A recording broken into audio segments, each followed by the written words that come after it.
বন্ধুরা, আজ শুশুনিয়া পাহাড়ে রক ক্লাইম্বিংয়ের দ্বিতীয় দিন। সকালেই বেরিয়ে পড়েছি আবার গন্তব্য আগের দিনের মতো শুশুনিয়া পাহাড়ের মাথায় ওঠা। আজকের অ্যাক্টিভিটি শুরু হয়ে গেল। প্রথমে হচ্ছে চিমনি। দুটি পাথরের মাঝের ফাটল বা ফাঁক দিয়ে ব্রিজিং ও রক ক্লাইম্বিং করে কিভাবে উপরে ওঠা যায় তারই প্রশিক্ষণ চলছে এখানে।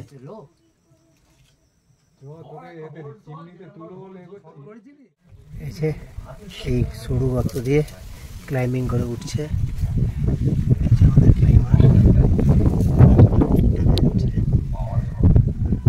আমি উঠে এসেছি, উঠবে সরু গর্তটা দিয়ে। বাঁহারটা ঢোকাও না, ওইদিকে এবার ডান পাটা ওইদিকে দাও, বাঁহারটা রিলিজ করো। শুরু হলো দ্বিতীয় প্রশিক্ষণ, রক ক্লাইম্বিং। এই যে দেখতে পাচ্ছেন, পাথরের খাঁজ ধরে ধরে প্রায় 100 ফুট উঁচু পাহাড়ের মাথায় উঠছে সকলে। এই প্রশিক্ষণ শিবির তথা মাউন্টিয়ারিং ক্লাবের সেক্রেটারি অমল স্যারের ফোন নাম্বার আমি ডেসক্রিপশান বক্সে শেয়ার করে রাখছি। আপনাদের যদি কারোর এই অ্যাক্টিভিটি করার ইচ্ছা হয় বা শুশুনিয়া পাহাড়ে ঘোরবার ইচ্ছা হয় তো অমল স্যারের সঙ্গে যোগাযোগ করে নিতে পারেন। আর 3 দিনের এই অ্যাডভেঞ্চার অ্যাক্টিভিটির খরচ খুবই সামান্য, যা আমি এই ভিডিওর মধ্যেই জানিয়ে দেব, তাই স্কিপ না করে পুরো ভিডিওটি দেখতে থাকুন।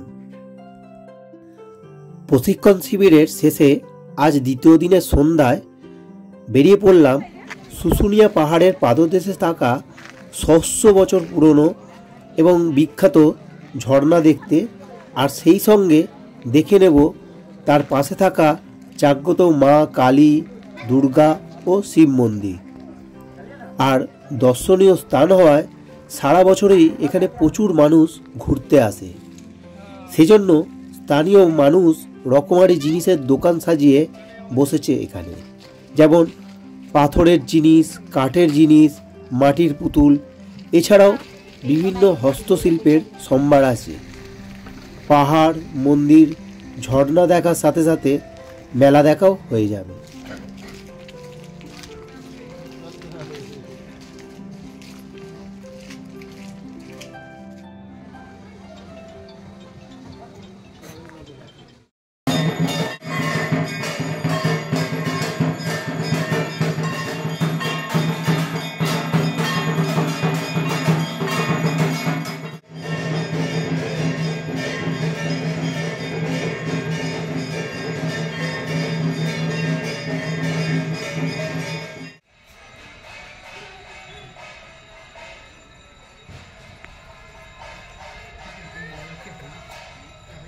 এটি একটি শিবের মন্দির, ভেতরে শিবের মূর্তি আছে।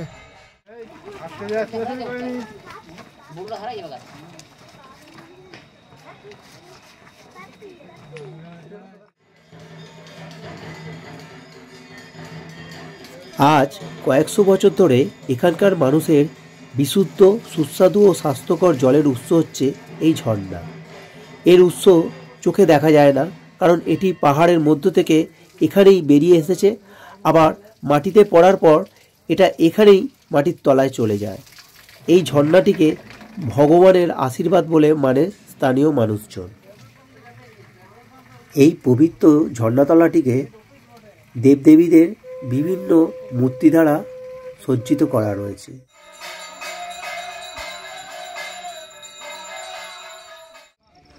শুশুনিয়া পাহাড়ে ট্রেকিং যাওয়ার রাস্তার ধারেই পড়ে এই সুন্দর সাজানো গোছানো রেস্টুরেন্টটা।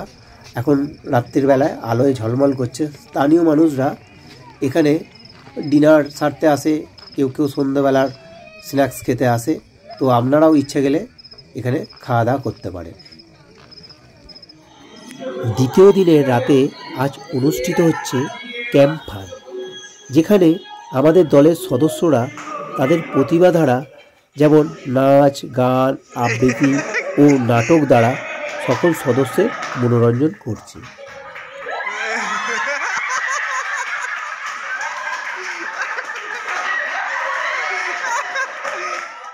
ভালো বলেছি। আর এটা নিলেও না, এইটা নিলেও না।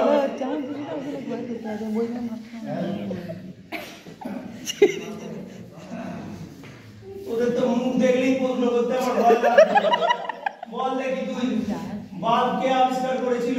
স্যার বাল্ব আমার তো মনে হচ্ছে তুই যা মাথা চমকাচ্ছিস বাল্ব এক্ষুনি জ্বলে যাবে তোর মাথা তো বলবো না, তোদেরকে আর বলতে হবে না। দ্বিতীয় দিনটাও খুব আনন্দ করে মজা করে কেটে গেল। এবার রাতের ডিনার শুরু হয়ে গেছে। এই যে সবাই থালা নিয়ে একে একে খাবার সংগ্রহ করছে। আমিও যাব এবারে খাবার নিয়ে এই টেবিলে বসে খাবো। আজকের ডিনারের মেনু ভাত, ডাল, বাঁধাকপির তরকারি, মুরগির মাংস, চাটনি, পাঁপড়। বন্ধুরা, আবার দেখা হবে কাল সকালে শিলালিপি পদযাত্রায়।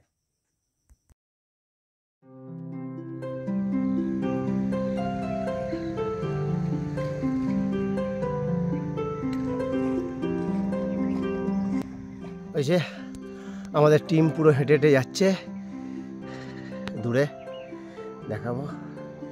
এই যে আর ওই শুশুনিয়া পাহাড়, সানরাইজ হচ্ছে শুশুনিয়া পাহাড়ের ওপরে।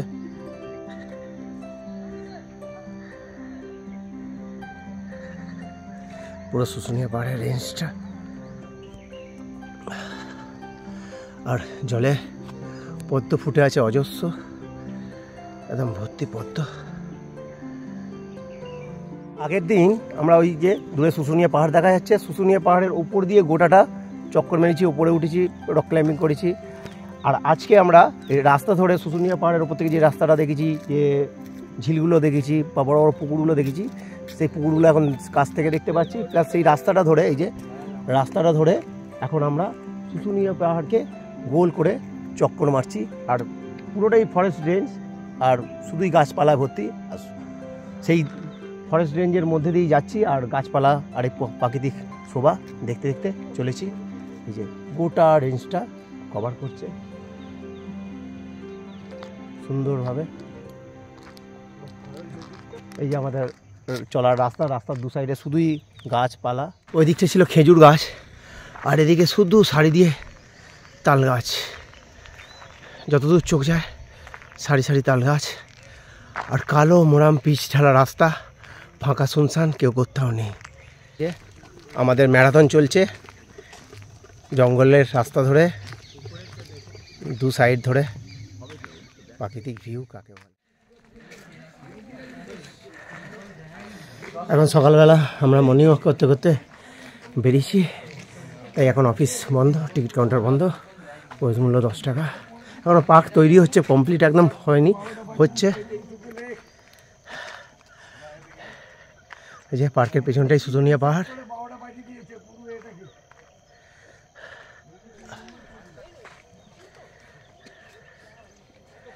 সূর্য অনেকটাই উঠে গেছে। পুরো দুদিকে জঙ্গল, আর মধ্যিখান দিয়ে, জঙ্গলের মধ্যিখান দিয়ে আমাদের আজকের পদচালনা।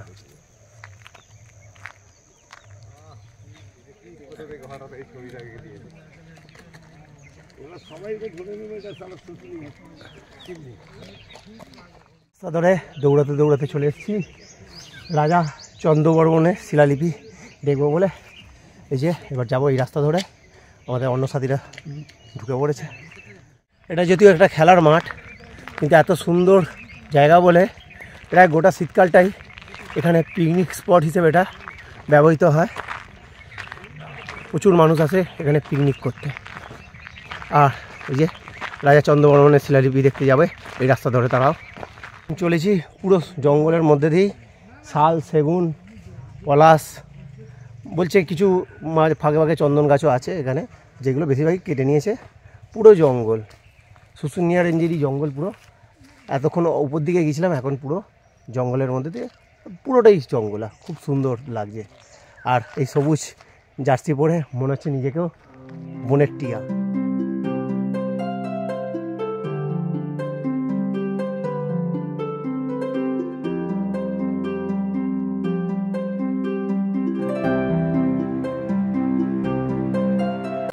চলে এসছে আমার সঙ্গে, নাম বল। অঙ্কুর মণ্ডল, শুভদীপ, দুজনই ট্রেনিং করছে রক ক্লাইম্বিংয়ের। আমার সঙ্গে ট্রেনিং করেছে ওরাও। শাল পাতা সব পড়ে রয়েছে, শাল সেগুন পাতা ভর্তি জঙ্গলে। তেমন একটা লোক মানুষজন যাতায়াত করে না।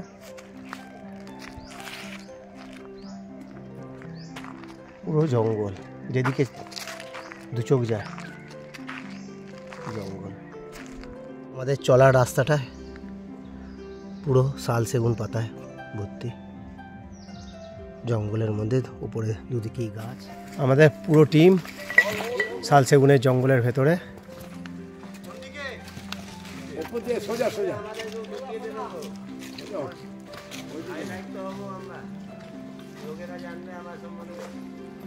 ইনি একদম মাঝে মধ্যেই চলে আসেন আমাদের এখন স্যার অলোকবাবু স্যার, অলোক স্যার।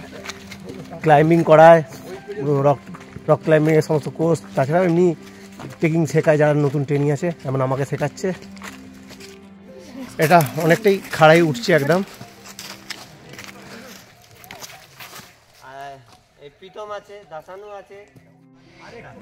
চলে এসেছি শিলালিপির কাছাকাছি একদম। আমার পিছন থেকে শিলালিপি, আর আগে ওই যে ফরেস্ট জঙ্গলের ভেতর দিয়ে একে একে সব বেরিয়ে এসেছি আমরা। ওই শাল গাছগুলো দেখছেন, সেগুন গাছগুলো দেখছেন, প্রায় 50 ফুটের মতন করে উঁচু একটা, অর্থাৎ 5 তলা বাড়ির সমান।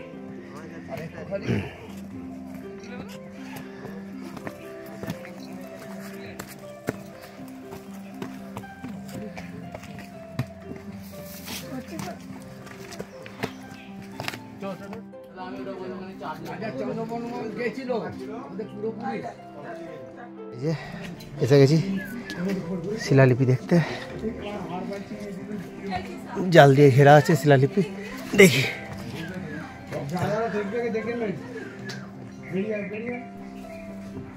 এই যে উপর দিকে আছে চক্র। গুহার দেয়ালে সংস্কৃত ভাষা ও ব্রাহ্মী হরফে উৎকীর্ণ শিলালিপি দুটি রাজা চন্দ্রবর্মনের শিলালিপি নামে বিখ্যাত। এছাড়াও আছে শঙ্খলিপি নামের আরেক দুর্লভ লিপি। আর এই সম্পূর্ণ জায়গাটি রাষ্ট্রীয় গুরুত্বপূর্ণ স্মারক হিসেবে সংরক্ষিত আছে।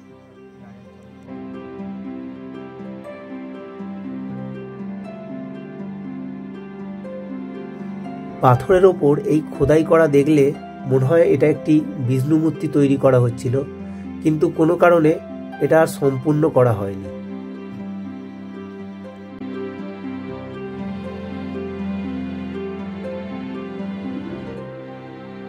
আমার রক টেবিলটা খাবার কীরকম হয়েছে কমেন্টে জানাবেন।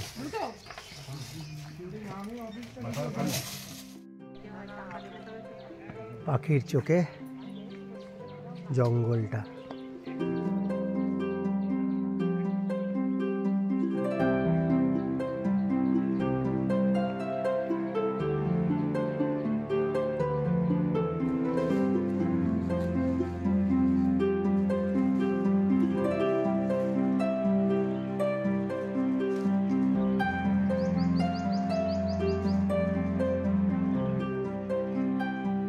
এর পাশে এই ছোট্ট কুল গাছটা কি সুন্দর কুল হয়ে রয়েছে।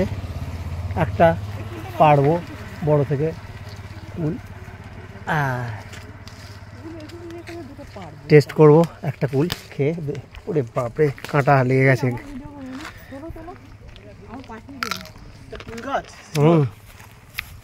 টক টক মিষ্টি মিষ্টি, সবাই পাথর লেগে গেছে। পানিয়া 0 কিলোমিটার।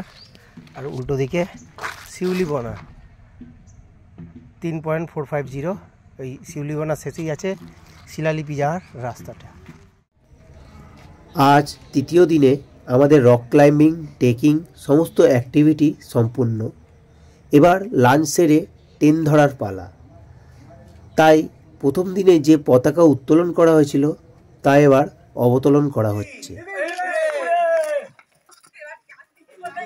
শেষ দিনে জমিয়ে লাঞ্চের ব্যবস্থা হয়েছে। ভাত, ডাল, আলু কপির তরকারি, মাছের ঝোল, ও বাবা ডিম, মাছের মুড়ো আছে, চাটনি। আমাদের ট্রেন আছে 5টা 6 রূপসী বাংলা। তাই আমরা লাঞ্চের পর একটু রেস্ট নিয়েই বেরিয়ে পড়লাম আগে থেকে রিজার্ভ করা বাসে চেপে বাঁকুড়া স্টেশনের উদ্দেশ্যে। সিগন্যাল দিচ্ছে, হর্ন দিচ্ছে। 5টা 6 রূপসী বাংলা ঢোকাচ্ছে 5টা 30-এ, প্রায় 24 মিনিট লেট। ঢুকছে রূপসী বাংলা এক্সপ্রেস। আমাদের এই ট্রিপের সম্পূর্ণ খরচা পড়েছিল মাথাপিছু 1800 টাকা করে, হাওড়া টু হাওড়া, অর্থাৎ নামমাত্র। বন্ধুরা, খুব শিগগিরই ফিরে আসবো নতুন এক জায়গার ভ্রমণ কাহিনী সঙ্গে নিয়ে।